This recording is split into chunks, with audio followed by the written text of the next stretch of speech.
Hello, welcome back to Banjo Strings and Drinking Gourds, the podcast of the American Frontier Culture Museum. I'm Alex. And I'm Rachel.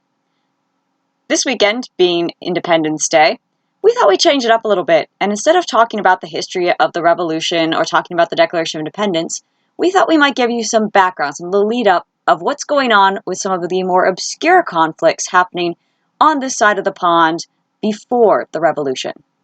The first obscure conflict is one that Mark is going to talk about, and I will say that it is so obscure that almost no one else at the museum has ever heard of this conflict before.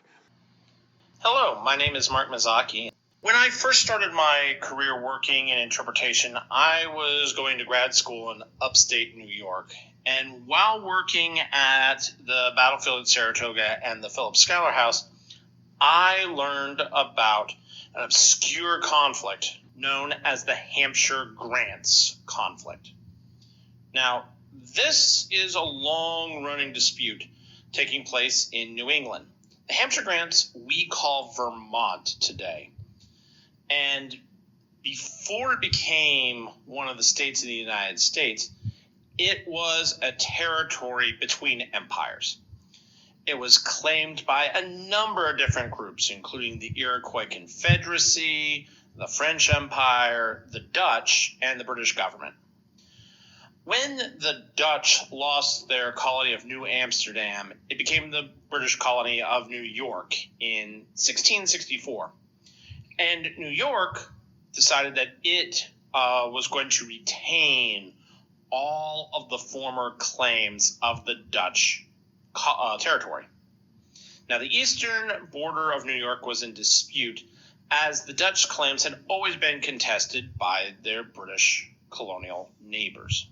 And that specifically is going for the colonies of Massachusetts and Connecticut. In 1679, New Hampshire became a new independent colony breaking away from Massachusetts. But it continued to have the same governor for many years. And it was only in 1741 that the governorships of New Hampshire and Massachusetts were separated. Now adding New Hampshire also claiming to have land in the Hampshire Grants territory. And now it's going to be called the Hampshire Grants because the newly appointed governor, Benning Widsworth, decides to be proactive about his colony's claims on the land. And starting in 1749 and 1750, he begins to sell patents, sell land to the folks of New Hampshire in the Hampshire Grants. Now, the reason for it is twofold. First, he is pushing Massachusetts' former claims into the region because he believes that it is now legally part of New Hampshire when it became its own independent colony. The other part of it is he believed that if by the time the royal government began to investigate the matter and New York pushed its claims, so much of the land would already be occupied by people from New Hampshire that the government would find for the colony and the territory would remain part of New Hampshire. So this is why the territory begins to be populated and towns like Bennington are being founded. Now, this was continuing and was beginning to make its way into the courts when the French and Indian War started.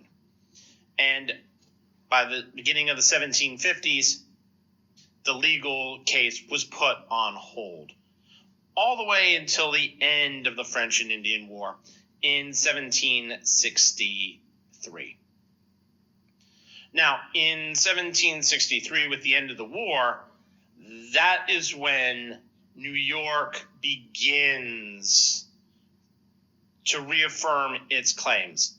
So in 1762, New York starts sending surveyors to take a look at the land on the eastern side of their traditional border and begin trying to figure out what to do with it. And they reintroduce their court case to the royal courts. And by 1764, the royal courts affirm that New Hampshire ends on the west bank of the Connecticut River. And as a result of that, the court finds that this land belongs to New York. But it's not the end of the court case. So now the land belongs to New York. But what happens to all those people who had bought their land from New Hampshire? And so the argument begins again that this territory, that all of the land that New Hampshire had sold, that those land grants, those land patents, should be recognized by New York, and that the people living in the colony would be allowed to continue to live in the colony. The New York courts did not see it that way. And so starting in about 1770, they begin sending folks into the Hampshire grants, selling the land to new residents, or forcing the residents to rebuy their land, voiding out their earlier New Hampshire purchase. And this is where a gentleman by the name of Ethan Allen comes into the story. Ethan Allen is one of these later arrivals in the Hampshire grants, and he and his family, along with several of his neighbors, end up protesting the arrival of the New York contingent. And they heckle the New Yorkers. They end up even hitting them with birch tree branches and chasing them out of the region. And this is going to begin a series of small riots throughout what is now Vermont. And Ethan Allen and the Green Mountain Boys are going to become famous for driving the New York establishment and British inspectors out of the Hampshire grants. And so that is going to continue all the way into the lead up of the American Revolution. And in many ways is echoing many of the same sentiments that the rest of the founding fathers in the Patriot cause were, but adding in this distinctive New York element. And then war breaks out. 1775, the beginning of the American Revolution, and Ethan Allen is approached by some of the Sons of Liberty and the correspondence committees to take Fort Ticonderoga. And he meets up with the American General Benedict Arnold, and they capture the fort. So, great. Now the Hampshire grants are going to be able to join with the rest of the 13 colonies and gain their independence from Great Britain. Not quite. Because at this moment, New York objects to the Hampshire grants, now being called the Republic of Vermont, from joining the 13 colonies because they own the land, and this is a territory in rebellion against New York, not against the British. And so Vermont is kept out of the delegations for the Continental Army. So that's what you're looking at with the introduction of the Hampshire Grants conflict. So that's going to continue all the way through until 1783. And then the Republic of Vermont will also gain its independence from Great Britain along with the American colonies and the Articles of Confederation. And it won't be until 1790 when we're going to have Vermont joining in with the remaining 13 colonies, becoming the 14th state. But New York still is objecting. And so for the Hampshire grants, now Vermont, to join the United States, they had to pay New York $30,000 in 1790s money for the previous New York land claim. But after that, by 1791, it is part of the United States and becomes the 14th state. So that's the Hampshire grants conflict, with violence breaking out only in the 1770s and for it to be engulfed into the remainder of the American Revolutionary period. But it is a distinctly different story, and it's one of those obscure conflicts here in the New World that sometimes gets lost.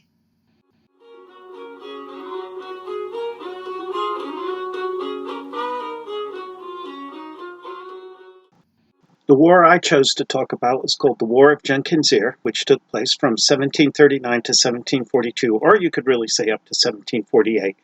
The only reason I picked this war is because of the name. It sounds pretty interesting, and you have to wonder, did they really go to war over an ear? The timeline goes something like this. In April 1731, the merchant ship Rebecca, captured by the Spanish in the Caribbean, and it was captured in Spanish territorial waters, searching for contraband.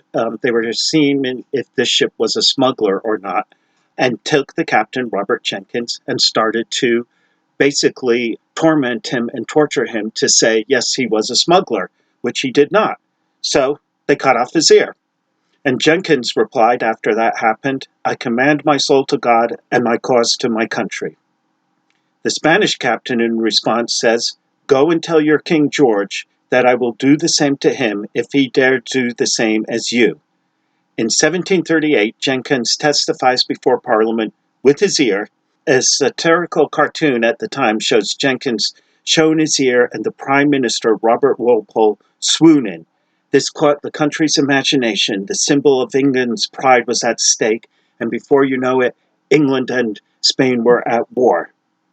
This seems almost too romantic, too silly, and truthfully, it is, because that is really not what the war was about.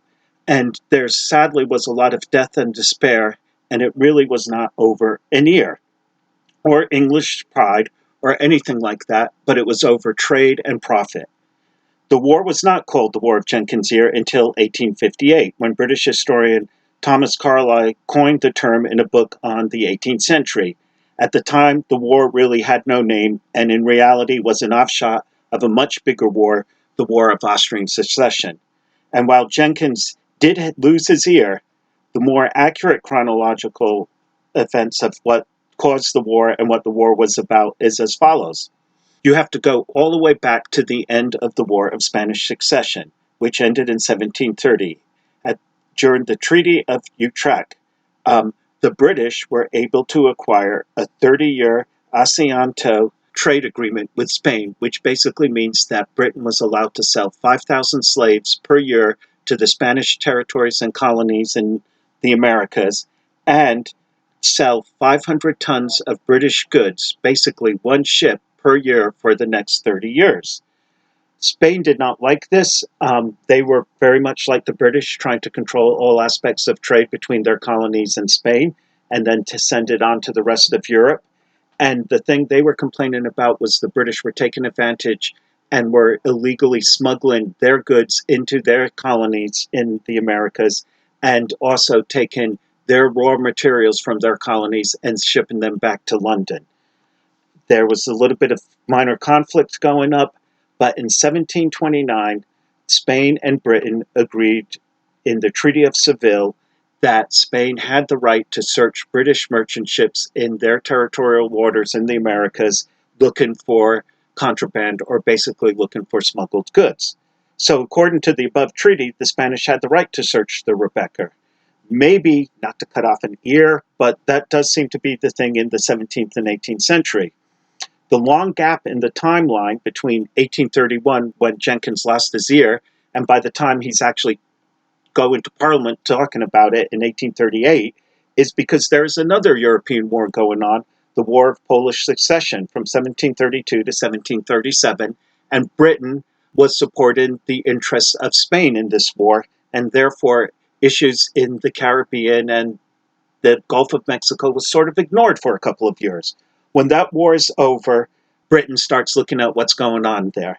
And one of the things that they sort of seized on right a bit was the Spanish took two British merchant ships in August 1737, took them to Havana, seized the ships and put them into their own shipping uses, and took the crew and sold them allegedly into slavery. The London merchants claim that there were 52 merchant ships plundered by the Spanish. This led to a war party in Parliament, mostly Whigs, who are trying to go and teach Spain a lesson because they are raiding English merchant ships. And this is when this big meeting takes place where Jenkins comes with his ear. And part of it is a ploy to bring down the Prime Minister Robert Walpole, who has been in power for a long time and is also advocating for peace and is trying to settle this in a more peaceful way. And so the Whigs were becoming known as the War Party.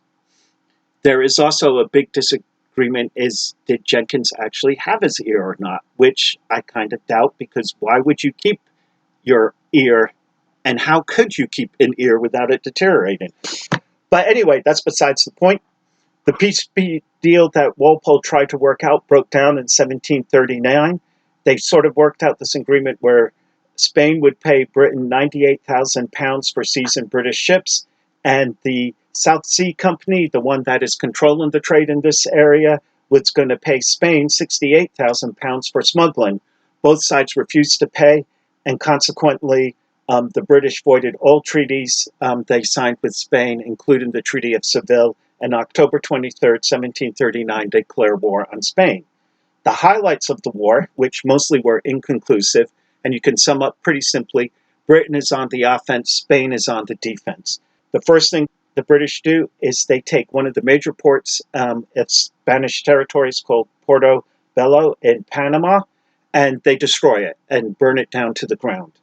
This was turned to be pretty successful, and so if you go to London, there is a road called Portobello Road, named after this battle. And in Virginia, there is a town called Portobello, named at this time after this victory. Then the next big thing they do is they try to take the port of Cartagena, which is in Colombia, and it is the port where silver from Peru goes into this port and then is loaded onto ships and then taken to Spain. This does not go so well.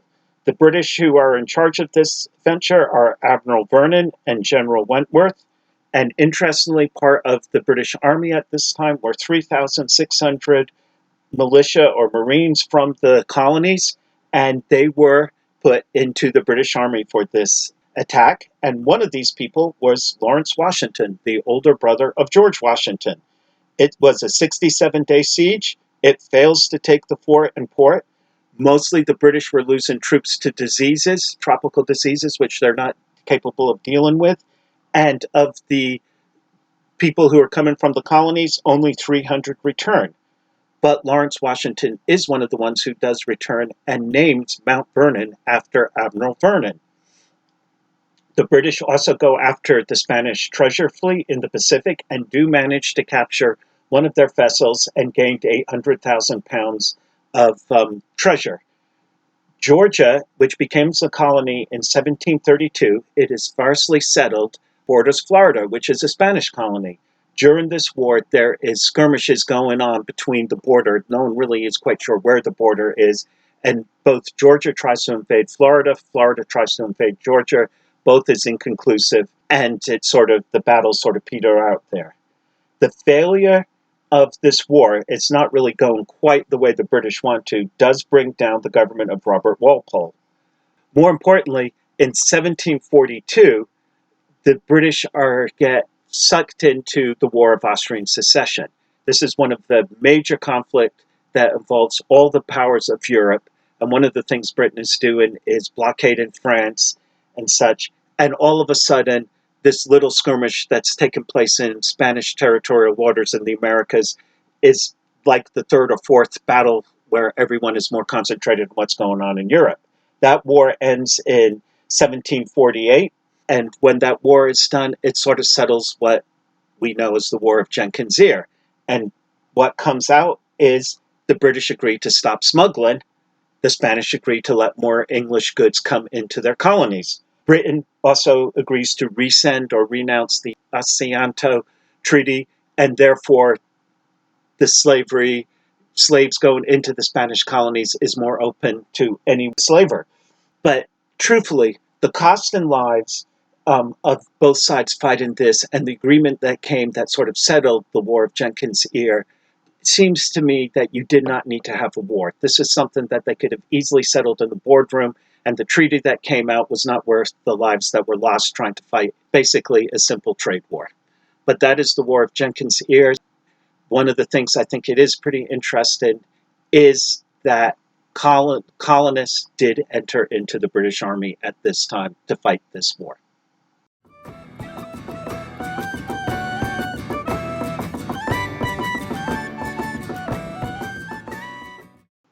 Next, we have Davis, who's going to be talking about some of the economic and sociopolitical impacts of colonization on North America prior to the Revolution, which can lead to bloody warfare.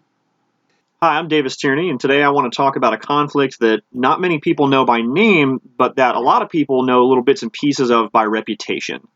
I'd argue this is one of the most important events in determining how the history of the frontier unfolded, and that it causes people to re-examine how they view broad historical movements like the westward expansion of Anglo-American settlement and the eventual expulsion of native peoples from large parts of the country.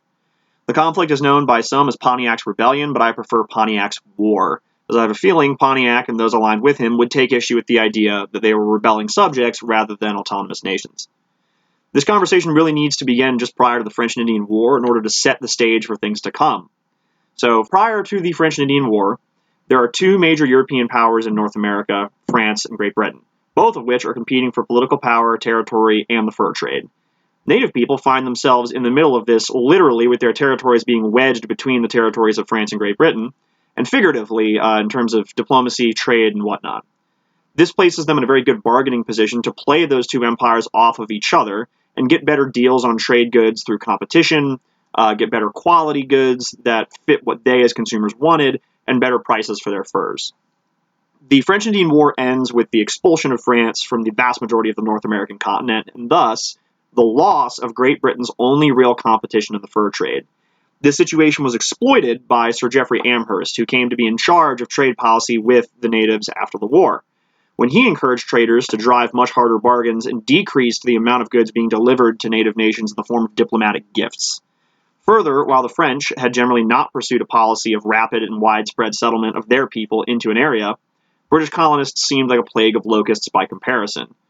At the same time this was occurring, a Lenni Lenape prophet named Nowlin was gaining popularity around the Great Lakes, preaching that native people should reject European goods and lifestyles as they had become too reliant on European trade for his liking.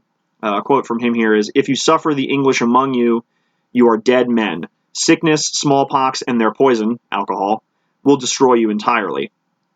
These events, along with the leftover animosities by former French allied native groups, culminated in a council held near Fort Detroit by an Ottawa war chief named Pontiac, after whom the conflict is named, in which he is going to encourage many of these nations around the Great Lakes, Ohio, and Illinois countries to drive out the British, saying, "It is important for us, my brothers, that we exterminate from our lands this nation which seeks only to destroy us.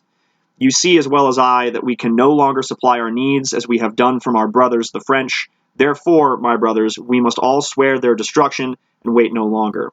Nothing prevents us, they are few in numbers, and we can accomplish it." Shortly after this, Pontiac attacked Fort Detroit, and other war parties followed by striking at British forts and outposts all along the frontier simultaneously, successfully capturing quite a few of them, leaving only the largest and best defended forts like Niagara, Detroit, and Fort Pitt uncaptured. However, all of those forts are going to suffer attacks as well. These assaults caught the British largely unprepared due to their rapidity, as well as the fact that, along with not understanding Indian diplomacy, Amherst had hugely underestimated native military capabilities and left many of the forts horribly undermanned. It's during one of these sieges, specifically of Fort Pitt, one of the ones that isn't going to fall, where we will see the first recorded example of attempted biological warfare by Europeans that would become incredibly well known, that of the smallpox blanket. Large numbers of civilians flocking to Fort Pitt for protection against Pontiac's warriors led to overcrowding, and a smallpox hospital being set up in the fort. Blankets from this hospital were given as diplomatic gifts to some high-profile native war captains in an attempt to spread the disease among their warriors. How effective this was is debated, as the recipients of the blankets were all alive and well a month later, and we have no record of serious contagion among their people. It's worth noting at this point in time, a large majority of native people had been exposed to smallpox in the past. The disease has been running around the North American continent for hundreds of years at this point in time. So, did it work? Probably not, but they definitely tried. We see some incredibly smart tactical moves by native war parties in some of the other sieges of other forts and attacks on other forts, like the fall of Fort Michilimackinac, in which native warriors at the beginning of the conflict gained access to the fort by playing a lacrosse-like game outside the walls, conveniently losing their ball over said walls, and using that as a pretext to enter the fort, where they took it by storm.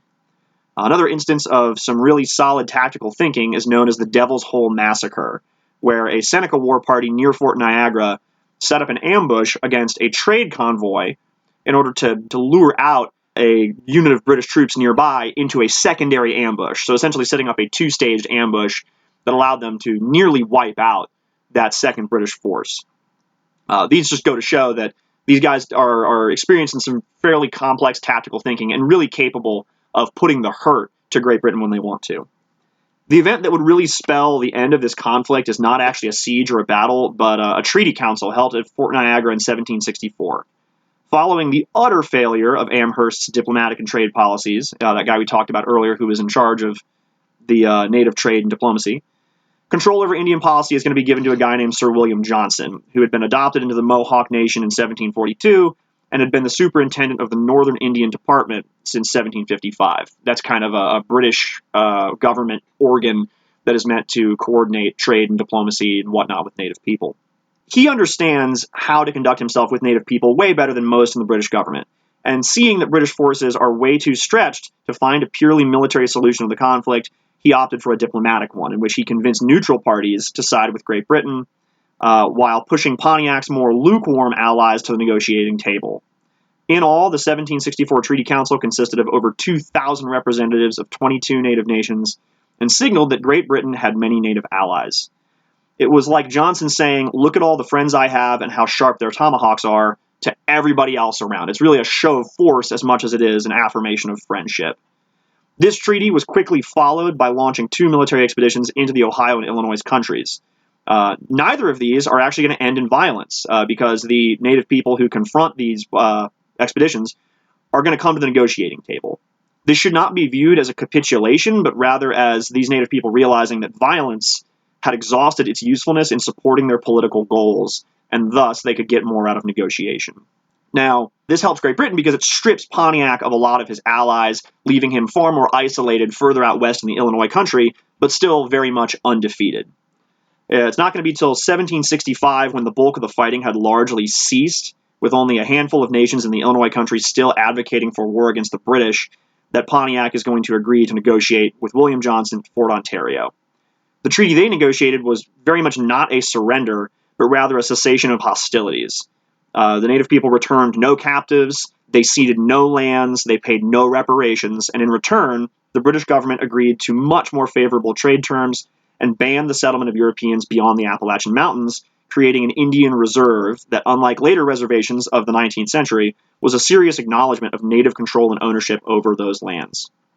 In many ways, Pontiac's war sets the stage for how and why the frontier would join in the American Revolution a decade later. The violence led to a low point between native-settler relations, and in light of that, people on the frontier who had now fought 2 wars to secure what they viewed as their land were absolutely livid that the British government told them they couldn't settle the lands they'd fought over. Especially in Virginia and Pennsylvania, the way the conflict was ended gave people on the frontier the impression that their government cared more about protecting the natives on their borders than protecting them or looking out for their interests.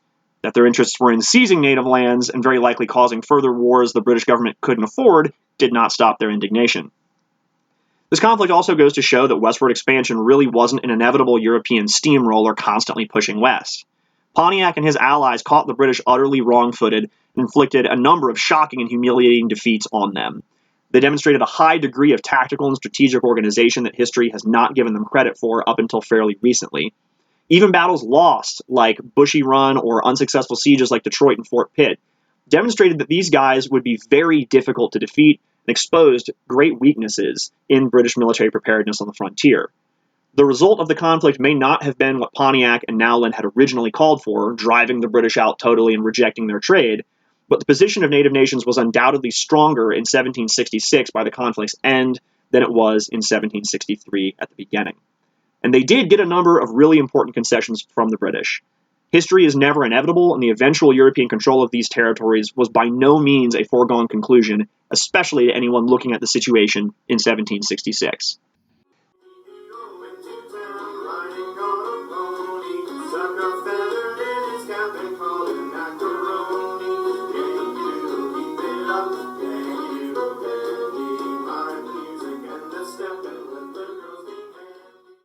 Next, we have Sam, who is going to talk about a war between the French and Indian War and the Revolutionary War that had important consequences for Virginia. It is called Lord Dunmore's War. Hi, my name is Sam McGinty, and I'd like to talk about one of my favorite conflicts, which is not only obscure, but also a conflict that was fought very exclusively on Virginia's frontier, and that, of course, is Lord Dunmore's War of 1774. This is a war that pitted the colony of Virginia against a number of different Ohio native groups, including the Shawnee, Mingo, and Delaware. But perhaps it's not that simple. Dunmore's War occurred in the midst of what historian Mary Beth Norton has termed the Long 1774, a pivotal 16-month period beginning with the Boston Tea Party in December of 1773 and culminating in the events of April 1775 and the outbreak of the American War for Independence. Over this 16-month period, the notions and loyalties of the colonists of British North America drastically changed, from being overwhelmingly loyal to the crown to widespread disobedience, obstinance to colonial rule, and eventually open rebellion. We largely think of Boston as being the powder keg of revolution, but the happenings in Virginia, including Dunmore's War, shouldn't be overlooked. Before we explore the conflict, we first should explore the man who was Lord Dunmore. John Murray, Earl of Dunmore, was born in Scotland in 1730. At the age of 15, he joined Bonnie Prince Charlie and the Jacobite uprising of 1745 and was later pardoned. He had a fairly unremarkable military career in the British Army and eventually transitioned into politics, being appointed the governor of New York in 1770. After a fairly short period of time, he had ruffled enough feathers in New York, and after the death of the governor of Virginia, was moved to a different appointment and became the governor of Virginia in 1771. The important thing to think about with Lord Dunmore is he really was not a diplomat. He did not have the ability to smooth talk and get the aristocracy and the ruling class of Virginia on his side. And in a number of cases, he really didn't understand or try to respect the systems in place in colonial America. It seems that he had similar views of the colonial government, particularly Virginia's House of Burgesses, as unnecessary and often in the way. And in many cases, it seems that he tried to govern Virginia without the authority of that house, and therefore not the authority of the people of Virginia. The big thing that seemed to have been a bother to Lord Dunmore is the fact that the House of Burgesses held the purse strings for the colony, so whenever Dunmore really wanted to do something that required any finance or backing, he would have had to go to the House of Burgesses, which often really didn't go very well for him. As far as the Burgesses were concerned, they have a far different perspective from Dunmore's and often didn't really prioritize Dunmore's wishes. He finally formed the House of Burgesses. He'd already been sitting as governor for over 2 years, but finally formed the House of Burgesses to address a number of concerns and laws that were coming up on being lapsed. And rather than addressing those things, the House of Burgesses formed a committee of correspondence to respond to the Townshend Acts, to which Dunmore didn't take that very kindly and dissolved the House of Burgesses. A year later, in 1774, he brought the House of Burgesses back to address a number of concerns, including the fact that the militia laws were lapsing, and the Burgesses instead were far more concerned with the goings-on in Boston and the closing of Boston Harbor, and as a result of that declared June 1st, 1774 as a day of fasting and prayer, which Dunmore was very unhappy about and dissolved the House of Burgesses again. So you can see this very sort of tenuous relationship between Dunmore and the ruling powers of Virginia that is very, very quickly deteriorating in 1774. In general, as a result of this, you could think that Dunmore's popularity and public opinion was certainly slipping quite a bit. And Dunmore really had a lot on his plate at this point in time. That growing sense of unrest in eastern Virginia, but also a number of issues to the west that were drawing his attention away.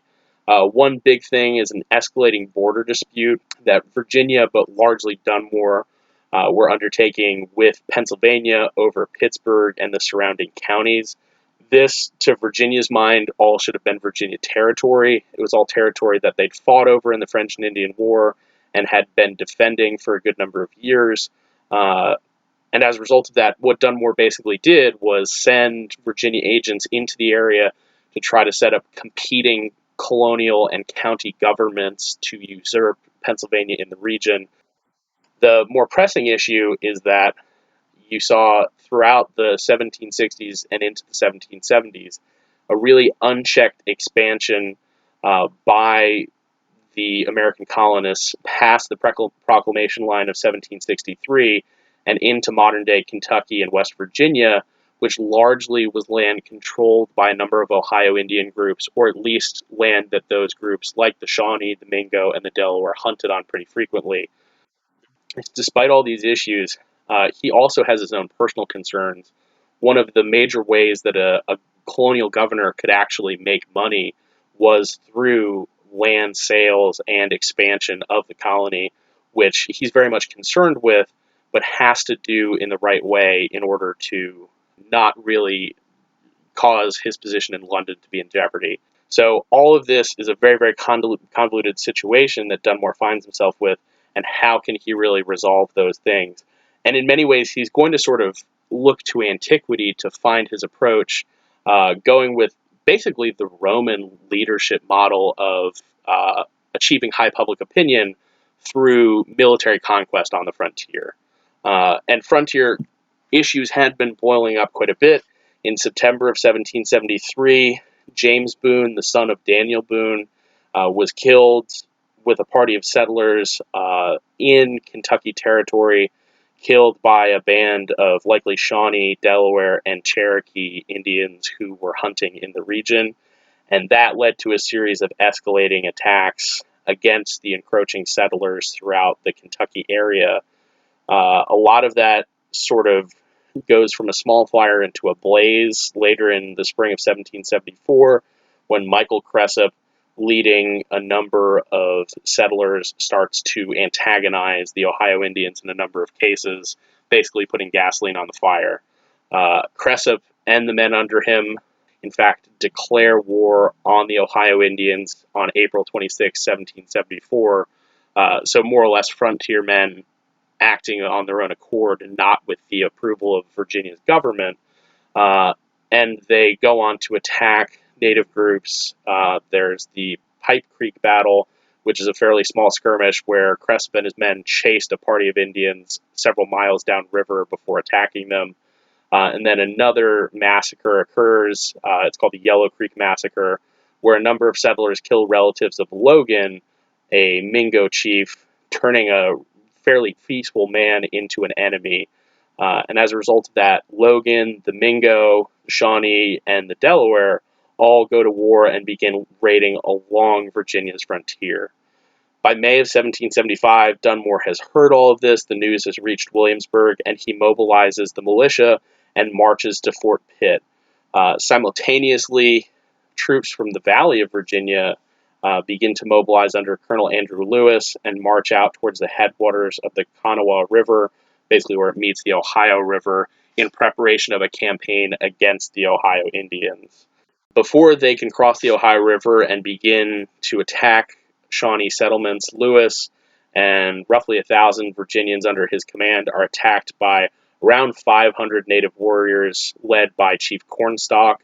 They had hoped to trap the Virginians along a bluff and were actually fairly unsuccessful in doing that.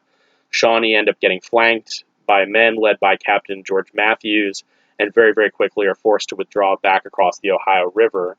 Over the next several days, there are smaller skirmishing actions, and then Dunmore and Lewis bring their forces together and move across the Ohio River and start to attack native settlements. This really, really quickly brings the conflict to a close. At the Treaty of Camp Charlotte, the Shawnee, Mingo, and Delaware relinquished their claims to hunting grounds south of the Ohio River, returned a number of captives, and agreed to stop attacking settlers along the Ohio River. Interestingly, Logan did not attend this treaty, instead sending a man to deliver a message for him. This has been known as Logan's Lament, and gives a fairly good feeling for the native sentiment at this point in time. What Logan said was thus: I appeal to any white man to say, if ever he entered Logan's cabin hungry, and he gave him not meat, if ever he came cold and naked, and he clothed him not. During the course of the last long and bloody war, Logan remained idle in his cabin, an advocate for peace. Such was my love for the whites that my countrymen pointed as they passed and said, Logan is a friend of the white man.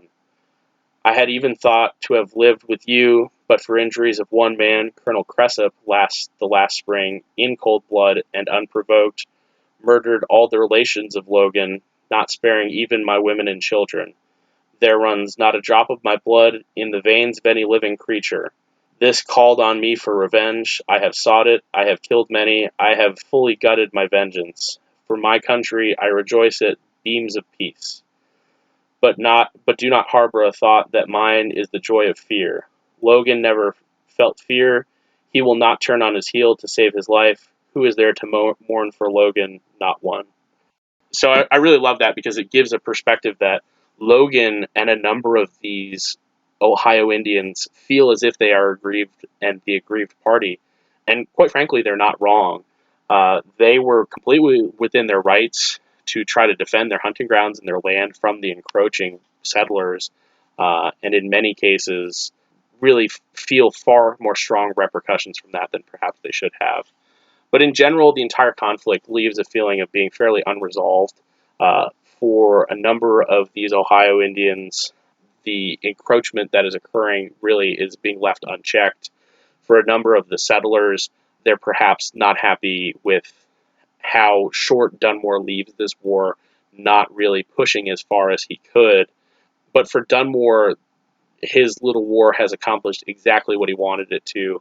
He has a victory on the frontier so that he could return to Williamsburg as the triumphant leader, sort of at the head of the column, and hopefully turn public opinion in his favor. And for a while, that is successful, but it doesn't really last very long. By the spring of 1775, you have documents like the Fincastle resolutions and the Augusta resolves being written, which are fairly seditious documents being written in the frontier counties of Virginia, more or less talking about breaking away from the crown. You have frontier forts being built and garrisoned along the edge of Virginia's territory, largely of the notion that they're fairly confident that the conflict is going to continue.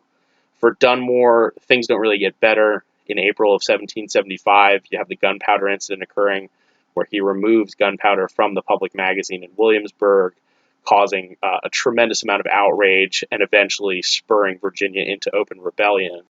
The important thing to think about, though, is that Dunmore's war, without intending to, mobilizes Virginia for the American Revolution far before some of the other colonies would be states.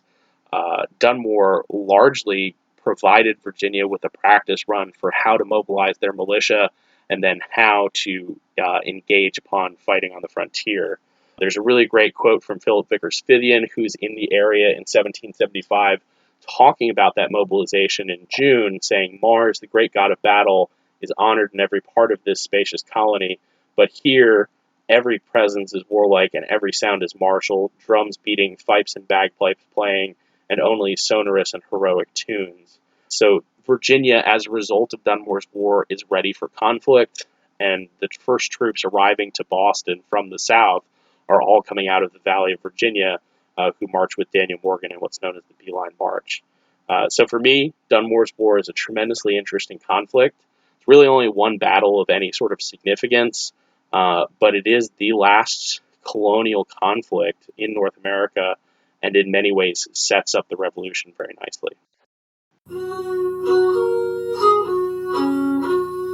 Even though the North American colonies are geographically isolated from Europe, the area becomes a key component of a century-wide struggle between the great European powers, mainly Britain, France, and Spain. The struggles and sacrifices of the colonists and Native Americans in these conflicts set the stage for the powder keg that will become the American Revolution. So we hope you enjoyed banjo strings and drinking gourds. We bring you historical content twice a month. You can check out the Frontier Culture Museum online at frontiermuseum.org, on Facebook, YouTube, and Instagram. You'll find background on all the farms at the museum, information on upcoming events, and so much more. If you've enjoyed listening to this podcast, please consider visiting the website and clicking the donate button. Donations to the American Frontier Culture Foundation support programs like field trips, summer camp, and special events. We'd greatly appreciate it. See you next time.